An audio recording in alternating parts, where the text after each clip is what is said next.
कुलदीप जी, काफ़ी शहर के ना ऐसी बिल्डिंगें हैं जो आज भी कमज़ोर है, उनका स्ट्रक्चर कमज़ोर है। पिछली बार कितनी बिल्डिंगें गिरी थी बारिशों में, आपके सामने है। और इस बार बारिश आने वाली है। बिल्कुल। अब पता नहीं इस बार क्या मंजर बनेगा शहर का। हमारे ट्रांजिट कैंप का तो कोई दूर दूर तक पता नहीं है।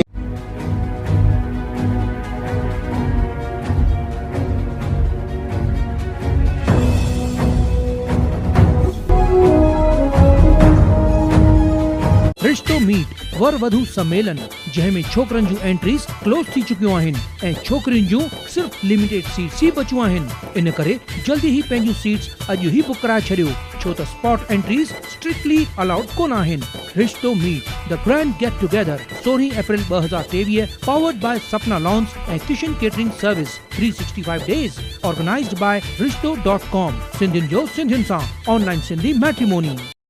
क्या आप अपने व्यवसायी सपनों को अगले स्तर पर ले जाने के लिए तैयार हैं? क्रिस्टल फाइनेंस के बिजनेस लोन्स में वो सब कुछ है जो आपको वहां पहुंचने में मदद के लिए चाहिए। इंस्टेंट अप्रूवल, मिनिमम डॉक्यूमेंटेशन के साथ साथ सिर्फ अपनी बैंकिंग स्टेटमेंट पर पाइए 35 लाख तक का बिजनेस लोन। इस बैंकिंग लोन के लिए आपको सिर्फ चाहिए अपनी बैंकिंग टर्नओवर। सो आज ही कॉन्टेक्ट कीजिए बिजनेस लोन के लिए। Crystal Finance by Ajit Makhijani.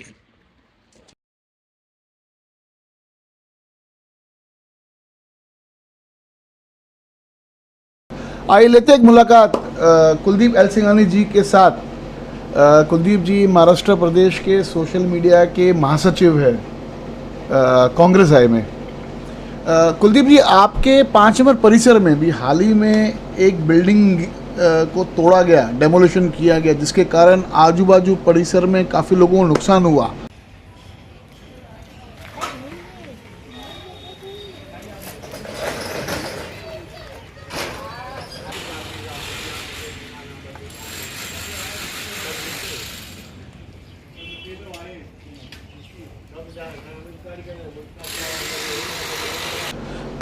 और कोई भी पॉलिटिकल पार्टी आगे नहीं आई भाई, जिसका वो घर का नुकसान हुआ। एटलीस्ट कोई किसी भी पॉलिटिकल पार्टी को आगे आना चाहिए, तो कोई भी पॉलिटिकल पार्टी आई नहीं।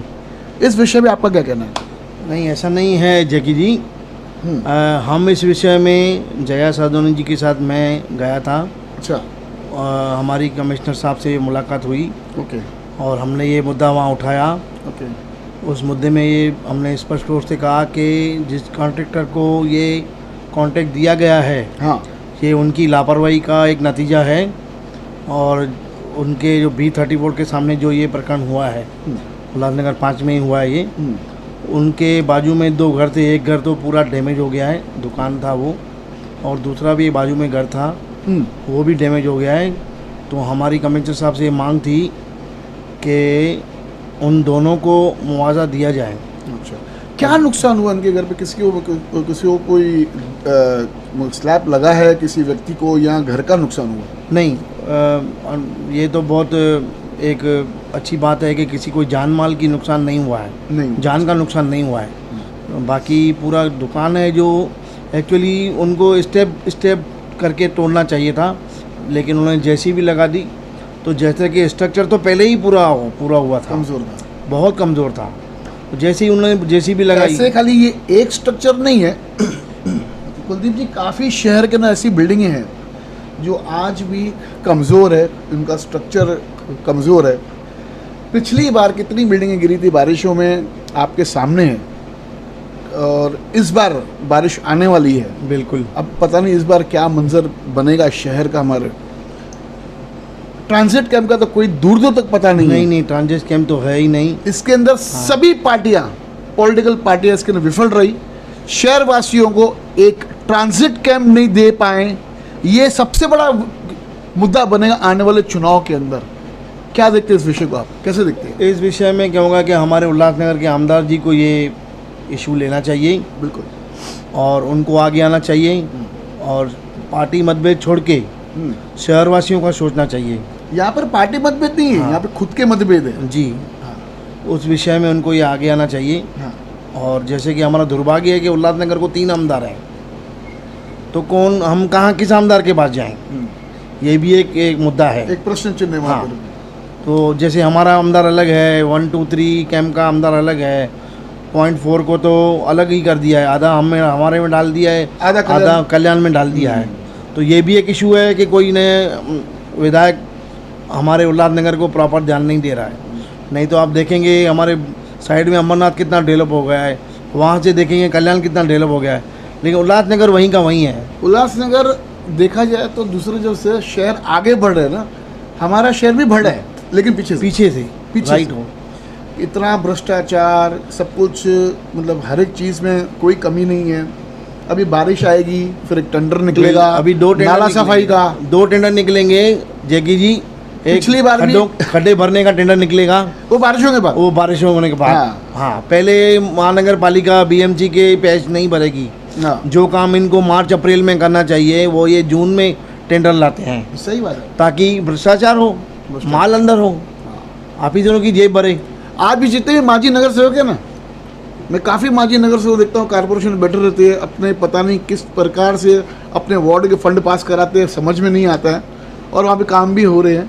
लेकिन काम कितना परसेंटेज हो रहा है उस पर भी ध्यान देना चाहिए लोगों को। और परसेंटेज वाइज जो है ना, वो हमने एक इंटरव्यू चलाया था, उसमें एक ने बोला था ये जब तक कट बंद नहीं होगी तब तक शहर को, जब तक एक कट का ये सिलसिला बंद नहीं होगा ना, तब तक शहर का कोई विकास होना ही नहीं है। वो तो बढ़ रहे हैं हम लोग, लेकिन पीछे से। ये बात आपकी। मैं आपको एक बात बताना चाहूँगा कि जो आपने अभी कहा कि महानगर पालिका में बैठे हैं, मैं किसका नाम नहीं लूँगा, वो सिर्फ कागजी कार्रवाई हो रही है हमारे उल्लासनगर में। सही है। हमारे उल्लासनगर में सिर्फ बिल पास होते हैं, उनको पेमेंट होती है कि ये CC पे पैसेज हो गया, ये काम नहीं होता सर। बहुत सारे मुद्दे हैं, मेरे साथ कोई और भी लोग हैं जो इन प्रकरण में लगे हुए हैं, और मैं भी लगा हुआ हूँ। हमने भी कई RTI डाली हैं जिसमें कमिश्नर साहब को, अतिरिक्त कमिश्नर साहब को जवाब देना पड़ेगा। कुलदीप जी, मैं देखता हूँ कि अभी जो बिल्डिंग है जो गिर चुकी है, और जो इस बारिशों में भगवान न करे कोई बिल्डिंग गिरे, हाँ, पहले तो उनका जो पूर्ण विकास है, यानी उनको एक ट्रांजिट कैंप देके उनको हाल फिलहाल उनको वहाँ पर रखना चाहिए, मतलब टाइम बिंग। और जो एक पूर्ण विकास होता है कि भाई वापस वो बिल्डिंग का स्ट्रक्चर खड़ा हो, जो बिल्डिंगें गिर चुकी थी पिछले साल भी जो गिरी थी, ये सब चीज़ें कनेक्टेड है GR के साथ। बिल्कुल, मैं अभी GR के अंदर जो मालकाना हक है, हाँ, वो नहीं है, आया नहीं है अभी तक। बिल्कुल। तो जब मालकाना के लिए तो कैसे पूर्ण विकास होगा? देखिए, हमारे आमदार साहब ने जो कोशिश की GR की, हाँ, GR तो आ गया, लेकिन उसका कोई वैल्यू नहीं रहा सर। नहीं, वो तो आमदार साहब ने खुद भी कहा था। हाँ, उन्होंने भी कहा था कि जब तक हमको मालकाना हक नहीं मिलते तो GR का कोई मतलब नहीं, कोई मतलब नहीं है। तो फिर क्या लगता है आपको कि ये बगैर मालकाना हक के शहरवासियों को किस प्रकार का फ़ायदा पहुंच सकता है? मुझे नहीं लगता शहरवासियों को कोई किसी प्रकार का फ़ायदा होगा। जब तक ये मालकाना हक हमें नहीं मिलता तो सारी चीज़ें उलझी हुई हैं, और उलझी हुई चीज़ों को सुलझाने के लिए पहले तो ये मालकाना हक का काम होना चाहिए, उसके बाद GR का इम्प्लीमेंट हो फास्ट, उसके बाद ट्रांजिट कैंप की बात कर रहे हैं आप। हाँ, वो ये लोग हमें दे रहे हैं भिवंडी रोड पे, उस पर कहाँ जाएगा कौन? वो जो पहले ही परिवार उजड़ चुका है वो भिवंडी क्यों जाए? उल्लासनगर में क्या, उल्लासनगर के सारे जो रिजर्व प्लाट्स हैं जो भूमाफिया ने हड़प कर लिए, क्या उनसे कोई ले नहीं सका? वो हजम हो गए, सबको। नेताओं को पैसे मिल गए, अधिकारियां जो अधिकारी जो लिप्त थे उनको पैसे मिल गए, भूमाफिया ने कमा लिया। आप देख रहे हैं हमारे उल्लासनगर में भूमाफिया जी शौचालय नहीं छोड़ रहे हैं। शौचालय तो इतने बड़े आपके घर पे घुस के ताला मार दे। सही, बिल्कुल सही, बड़ी बात, बिल्कुल सही बोल रहे हैं। तो मुझे इतना बताइए, अभी हाल ही में देखा है हमने कि आपके ही पार्टी की माजी उप महापौर जी जया साधवानी मैडम, अभी हाल ही में देख रहा हूँ कि जब उनके पति पे हमला हुआ उसके बाद में काफ़ी एक्टिव नज़र आ रही है राजनीति में के अंदर भी। तो जी बिल्कुल, क्या ऐसा लग रहा है कि ऊपर चुनाव को नज़र में रखते हुए ये सब स्टंट है, या जैसे अभी आपने कहा कि भाई महानगर पालिका आपके साथ में मैडम भी चली थी कमिश्नर से मिलने को। जी जी बिल्कुल, तो वैसे कभी काफ़ी सालों से देखा नहीं था मैडम को एक्टिव राजनीति के अंदर। जी, तो ये आने वाले चुनाव को नज़र में रखते हुए जया साधवानी जी ने एक्टिव रोल निभाना शुरू किया है क्या? नहीं, ऐसा नहीं है, वो पहले से ही एक्टिव हैं। लेकिन क्या अभी जैसे नेताजी गार्डन का मुद्दा, ये B34 का मुद्दा, और उनके ऊपर पहले हमें ऐसा लगता कि रॉबरी हुई है, लेकिन नहीं, उनके ऊपर अटैक हुआ है। अच्छा, ये स्पष्ट हो गया। इस सिलसिले में हम कमिश्नर ऑनरेबल पुलिस कमिश्नर थाना से मिले थे और कल नाना पाटोले जी के पास भी गए थे। उन्होंने भी आश्वासन दिया, उन्होंने टेलीफोन की थाना कमिश्नर को कि जो भी इस हमले में शामिल है उनके ऊपर सख्त से सख्त कार्रवाई हो। तो ये एक मैं बोलूँगा, ऐसा नहीं, वो तो हमारी शेरनी बहन है, उनको अभी जैसे आगे आई हैं, अभी मैं उनको बोलूँगा कि आप आगे ही रहिए। नहीं, कहीं नहीं देखा ना मैंने, कांग्रेस में जब भी कोई मुद्दा उठाते हैं तब कुछ गिने चुने ही लोग रहते हैं। मेरे को लग रहा है एक वो एनजीओ स्टाइल आपका कांग्रेस उल्लासनगर शहर में चल रहा है। ऐसा नहीं है जैकी जी, क्योंकि जो भी गए हैं वो कांग्रेस से ही गए हैं। नहीं, मैं किसी भी आपके पक्ष में। कांग्रेस के अंदर की अभी की बात कर रहा हूँ जी जी, कि मैं देखता हूँ किसी भी मुद्दों के अंदर मतलब आपकी कांग्रेस एक्टिव नहीं है। एक एक्टिव रोल होना चाहिए। ऑपोजिशन में आज मतलब जो ऑपोजिशन में जो सत्ताधारी है उनके खिलाफ मतलब किसी भी मुद्दे पर अगर कुछ गलत वो करते तो उनको उन पे एक राजनीतिक मतलब बात करके उनको हमला होना चाहिए कि भाई आप ये गलत कर रहे हो, आप ये सही कर रहे हो या गलत कर रहे हो। उस पर कुछ है ही नहीं, मतलब कांग्रेस का कोई योगदान ही नहीं है इस पे। और ऑपोजिशन यानी ऑपोजिशन पूरी सो चुकी है। मैं राष्ट्रवादी को भी बोलता हूँ, राष्ट्रवादी भी शांत बैठी है, कांग्रेस शांत बैठी है, तो ये कैसे होगा? ऐसा नहीं है। एक्चुअली क्या है, हमारे कांग्रेस में हम लोग पेपर वर्क करते हैं, जो मुद्दा है कंसर्न ऑफिसर से मिलते हैं। कारपोरेशन हाँ, पेपर वर्क करती है ना, करते हैं, हाँ हम करते हैं, लेकिन क्या है हम शो ऑफ नहीं करते ज़्यादा। शुरू से देखा होगा, हम कांग्रेसी जो है ना वो ज़्यादा शो ऑफ नहीं करते, इसलिए लोगों को ऐसा लगता है कि उल्लासनगर में कांग्रेस नहीं है। भाई साहब, उल्लासनगर में आज भी कांग्रेस हैं, आज भी कांग्रेस को मानने वाले लोग हैं। अगर वो एक बार आगे आ जाएं तो हमारी जो अपोजिशन पार्टियां उनकी नींद हराम हो जाएगी। ये मैं ऐसे नहीं कह रहा हूँ कि चैनल पे हूँ इसलिए कह रहा हूँ, नहीं, मैं ये स्पष्ट कह रहा हूँ। आज भी हमारा उल्लासनगर कांग्रेस को मानने वाला लोग हैं, यहाँ काफ़ी सारे लोग हैं। सही है। अगर वो एक साथ आगे एकजुट होकर आगे आ जाएं तो हमारे जैसी कोई पार्टी नहीं है। बहुत अच्छा लगा आज कुलदीप जी से बात करते हुए।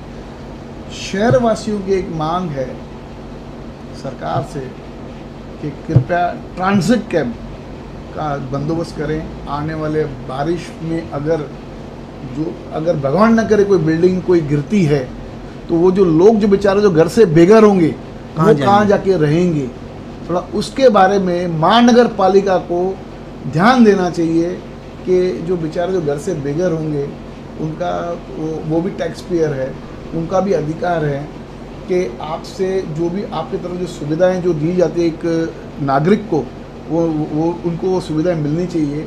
और इसमें सभी पार्टी के नेता लोग को ध्यान देना चाहिए। देंगे या नहीं देंगे वो तो बात की बात है, लेकिन महानगर पालिका को ध्यान देना चाहिए और ट्रांजिट कैंप का निर्माण करना चाहिए जल्द से जल्द। आने वाले बारिश से पहले ऐसा कुछ बंदोबस्त करना चाहिए। अगर उल्लासनगर शहर के अंदर अगर भगवान न करे कोई ऐसे कोई घटना घटती है, कोई आपदा होती है तो उसमें महानगर पालिका सक्षम रहे लोगों को मदद करने के लिए। धन्यवाद। देखते रहिए फिट्सबॉगी न्यूज चैनल। नीरज विनोद भूरानी's Spacecraft Interiors. Your space, our craft. Experienced and professional team. No hidden charges. Luxurious designs. Follow us on Instagram. Spacecraft Interiors.